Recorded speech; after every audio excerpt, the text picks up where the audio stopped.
लपंडाव मालिकेच्या पुढील काही येणाऱ्या भागांचे अपडेट जाणून घेऊया आपल्या आजच्या व्हिडिओमध्ये।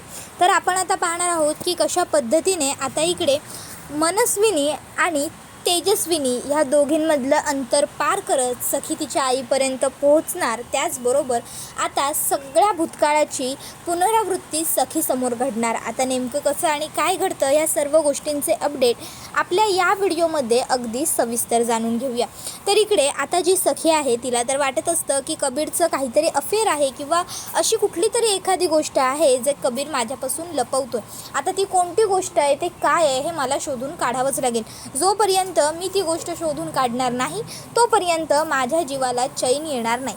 मग सखीने आता ते शोधून काढण्याचा प्रण घेतलेला असतो आणि त्यासाठी ती किरणच्या घरी सुद्धा गेलेली असते। किरणच्या घरी जाऊन तिने खूप सगळी शोधाशोध केलेली असते आणि ती सगळी शोधाशोध करून झाल्याच्या नंतर मग सखीने फायनली किरणच्या घरून एक फोटो मिळवलेला असतो आणि ज्या फोटोमध्ये आता इकडे सखीची आई म्हणजेच तेजस्विनी, तिचे बाबा म्हणजेच राघव आणि सखी, त्याचबरोबर कबीर आणि कबीरची आई आणि कबीरचे बाबा म्हणजे देवदत्त हे सगळे असतात। आता पहिले तर तिने लहानपणीच्या कबीरला ओळखलेलं नसतं, पण त्याच्या आईबाबांना बघता क्षणी ती ओळखते, कारण तिने त्या दिवशी कबीरच्या घरामध्ये फोटो फ्रेम पाहिली होती आणि त्या फोटो फ्रेममध्ये ते सगळे होते। मग आता कबीरच्या चेहऱ्याकडे ती निरखून बघते आणि तिच्या लक्षात येतं की हा लहानपणीचा कबीर आहे। त्याच्यानंतर मग सखीला आता आठवत नसतं की आपलं फॅमिली रिलेशन आहे पहिल्यापासून। सखी विचार करते की माझे बाबा आणि कबीरचे बाबा एकत्र बसलेत, आम्ही एकत्र आहोत या फोटोमध्ये, पण कसं शक्य आहे हे सगळं? आम्ही नक्की कुठे भेटलो असू आणि आम्ही लोक एकमेकांना ओळखत असू का आधीपासूनच? मग कबीरने जर हे असं होतं तर मला आधी का नाही सांगितलं? नक्की ही सगळी काय ओळख आहे? हे सगळं मला कसं कळेल? कुठे कोडं उघडेल? आणि जर हे फोटो होते त्या दिवशी कबीरच्याकडे तर हे फोटो का कबीर लपवत होता माझ्यापासून? कबीरला मला का ही गोष्ट कळू द्यायची नव्हती की आम्ही लोक एकमेकांना आधीपासून ओळखत होतो? नेमकं असं काय कारण आहे? हा प्रश्न आता सखीला पडलेला असतो। मग तिला कळत नसतं की आता मी करू तरी काय? मग सखी ठरवते की आता माझ्याकडे काहीही पर्याय नाही आहे, मला हे सगळ्या प्रश्नांची उत्तरं थेट कबीरच देऊ शकतो। मग सखी आता ठरवते की मी कबीरच्या घरीच जाते सरळ। सखी आता कबीरच्या घरी पोहोचते, पण त्यावेळी तिला घरातल्या काम करणाऱ्या व्यक्तींकडून कळतं की कबीर साहेब घरात नाही आहेत। आता कबीर घरात नाही म्हटल्यावर सखी कबीरच्या फॅमिली फोटोसमोर जाऊन उभी राहते आणि विचारते काय नातं होतं आपल्या फॅमिलीजचं, मला कळत नाही आहे। त्यावेळी मागून राजलक्ष्मी किर्लोस्कर येते आणि म्हणते विचार ना जाऊन मग तुझ्या मावशीला, तीच सांगेल तुला सगळं सत्य। त्याबरोबर सखी म्हणते काय बोलताय तुम्ही हे? त्यावर ती म्हणते सांगते मी काय बोलते, का बोलते, तुझा तिरस्कार का करते, तुला ह्या घरची सून म्हणून का स्वीकारत नाही, आज सगळ्या प्रश्नांची तुला उत्तरं देते, ये बस माझ्यासमोर। त्यावर सखी म्हणते नाही ठीक आहे मी। त्यावर मग राजलक्ष्मी म्हणते अगं बसून घे, एक एक गोष्टी तुझ्यासमोर आज अशा उलगडल्या जाणार आहेत की ज्यानंतर तुला धक्काच बसणार आहे, त्याआधी तू बस। त्यावेळी मग मात्र सखी घाबरते। मग राजलक्ष्मी तिला सांगायला सुरुवात करते तुझे वडील म्हणजेच राघव कामत आणि कबीरचे वडील म्हणजेच देवदत्त किर्लोस्कर हे दोघं खूप चांगले मित्र होते। अपर्णा एंटरप्राइजेस आणि कबीर कन्स्ट्रक्शन्स ह्या देवदत्त किर्लोस्करच्या कंपन्या आणि सखी ग्रुप ऑफ इंडस्ट्री ही तुझ्या वडिलांची कंपनी। बिझनेसच्या कामानिमित्तानेच दोघंजणं भेटले होते, दोघांची ओळख वाढली, ओळखीतून मैत्री झाली, मैत्रीतून चांगलं रिलेशन बॉन्ड तयार झालं। तुझ्या वडिलांना आई वडील नव्हते आणि देवदत्तची आई म्हणजे मी हयात होते। आता माझ्या मुलाच्या मित्राला आई वडील नाही हे कळल्याच्या नंतर माझा सुद्धा तुझ्या वडिलांवरती खूप जीव होता। चांगलं रिलेशन तयार झालं अगदी घरच्यासारखं। त्यामुळे राघव आणि देवदत्त हे दोघं भावांसारखे राहायला लागले, एकमेकाबद्दलच्या सर्व गोष्टी सांगायला लागले। तुझी आई म्हणजेच तेजस्विनी कामत आणि कबीरची आई ह्या दोघींची चांगली मैत्री झाली। कालांतरानंतर एकामेकाच्या घरी जाणं येणं सगळं वाढत गेलं। तू सुद्धा लहानपणी कबीरला ओळखत होतीस, आता तुला त्या गोष्टी आठवत नाही आहेत, आठवते?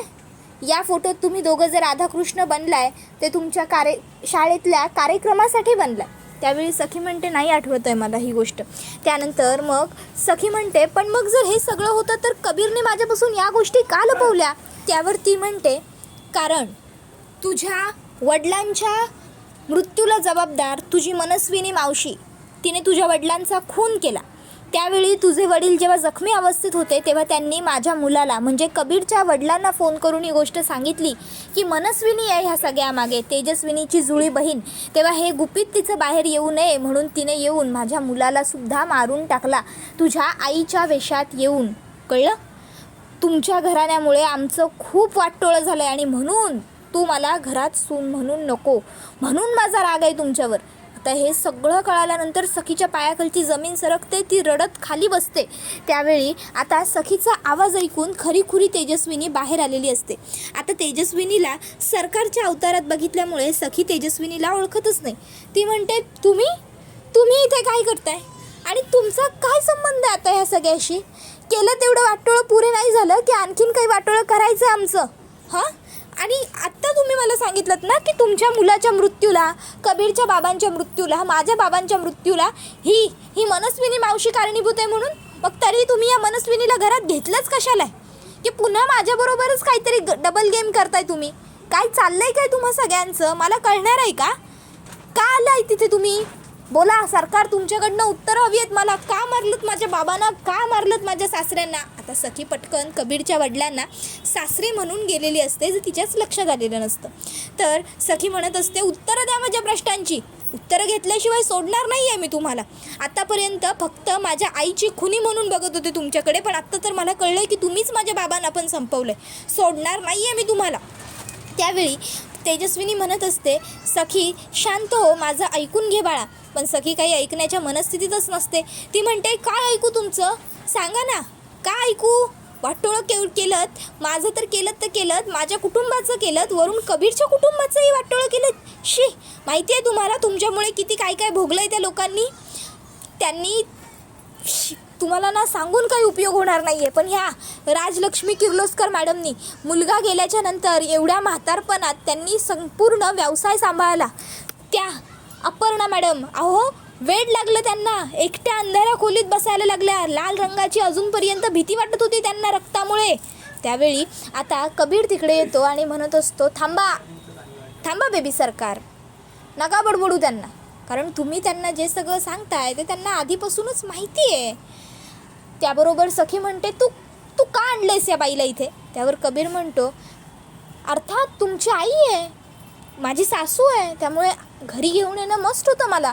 त्यावर सखी म्हणते तुझं डोकं ठिकाणावर आहे ना, की भांग प्यायलेस कुठेतरी जाऊन, की नशा केली आहेस कसली? त्यावर कबीर म्हणतो भांगही नाही प्यायलो, नशाही नाही केली, मी एकदम शुद्धीत आहे बेबी सरकार. आणि हो, तुम्ही जे ऐकताय तेच बरोबर आहे. ही तुमची खरी जन्म दिलेली आई तेजस्विनी राघव कामत, हो याच आहेत त्या. तुम्हाला वाटत होतं, मला वाटत होतं तुमची आई दरीत कोसळली, पण नाही कोसळली तुमची आई दरीत, वाचली तुमची आई, म्हणजे वाचवली गेली तुमची आई. माझ्या आजीने नाही पडू दिलं तिला, वाचवलं, मदत केली तिची.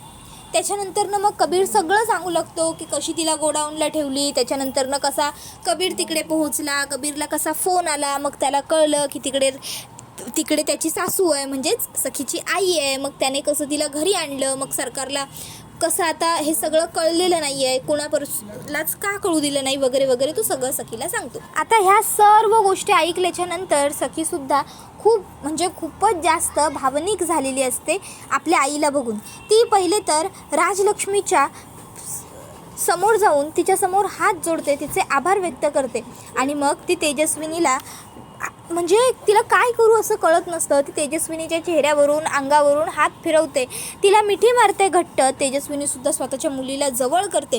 त्यानंतर मग सखी कबीरला म्हणते काय केलंयस माझ्या आईचं हे? का तिला मनस्विनीच्या ह्या अशा अवतारात आणलंयस? आई, मला तुला असं नाही बघायचं आहे, मला माझी जुनी आईच हवी आहे, जी साधी होती, वेणी घालायची, हे केसांचं काय केलंस तू त्या सरकारसारखं, जी छान दागिने घालायची, हे असं मोकळ्या गळ्याने कुठेच नाही जायची, जी छान साड्या नेसायची, कपाळावर टिकली लावायची, त्याबरोबर लगेचच कबीर तिला म्हणू लागतो, नाही, थोडे दिवस तरी तुमची आई तुम्हाला त्या वेशात पाहायला मिळणार नाही.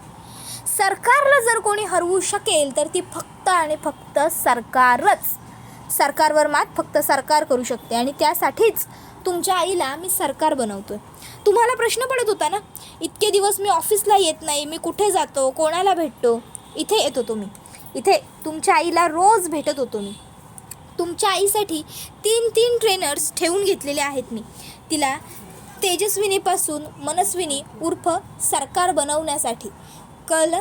तुम्ही न जाणो काय विचार केलात, काय नाही, तुमच्या मनात काय काय आलं असेल, पण मी जे करतोय ते फक्त मनस्विनीला उद्ध्वस्त करण्यासाठी.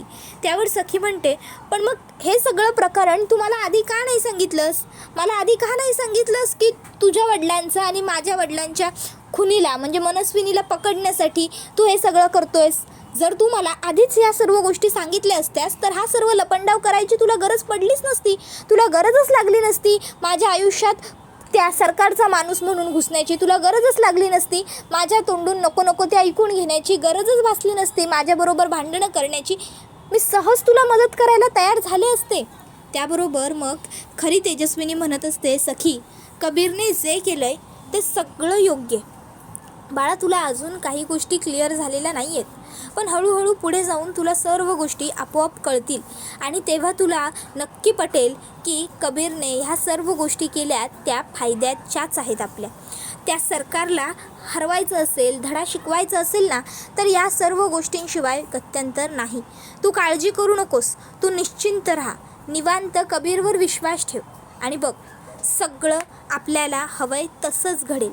कबीर सगळं व्यवस्थित करेल सखी. तू फक्त निश्चिंतपणे कबीरवर विश्वास ठेव.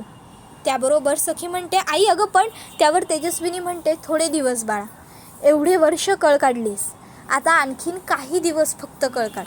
आणि त्याशिवाय अगं, हे घर तुझं सासर आहे, माझ्या मैत्रिणीचं घर आहे, हे तुझं सासर आहे. ह्या हक्काने इथे जितकी राहू शकत नाही ना, तितकी हे घर अपर्णाचं आहे. ह्या हक्काने मी इथे राहू शकते.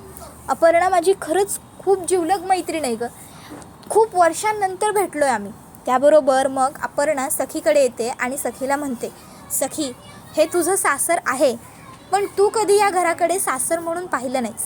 कबीर नेहमीच तुझ्याबरोबर चुकीचं वागला आहे, त्यामुळे तुझा कबीरवर विश्वास नाही, पण माझ्यावरती तरी आहे ना, म्हणजे ठेवशील ना माझ्यावर विश्वास? काळजी करू नको, तुझ्या आईची मी खूप चांगली काळजी घेईन. तुझी आई फक्त तुझी आई नाही आहे, तुझी आई माझी खूप चांगली मैत्रीण आहे. आत्ता तिनेच तुला सांगितलं आहे आणि ह्या घरी तू तुझ्या आईला भेटायला तुला वाटेल तेव्हा येऊ शकतेस. इथे येण्यासाठी ना तुला कोणाच्या परवानगीची गरज आहे, ना कुठल्या अटी आहेत, ना काय आहे. तुला वाटेल तेव्हा तू तुझ्या सासरी, तुझ्या घरी, तुझ्या आईला भेटायला सहज येऊ शकतेस. आता कुठेतरी जाऊन सखीला कबीरच्या घराबद्दल जरा कुठेतरी आपुलकी वाटते. राजलक्ष्मीबद्दल तिच्या मनात जे थोडेफार गैरसमज असतात ते दूर होतात. त्यानंतर ती कबीरकडे येते. कबीर म्हणतो, आय नो तुम्ही आत्ता काय बोलणार आहात, खूप उपकार केलेस, माझ्या आईला शोधून काढलंस, या सगळ्यासाठी आभार वगैरे, हे सगळं माहिती आहे मला. त्यावर सखी म्हणते, पुन्हा एकदा खोटं बोललास माझ्याशी, पुन्हा एकदा लपंडाव खेळलास माझ्याबरोबर.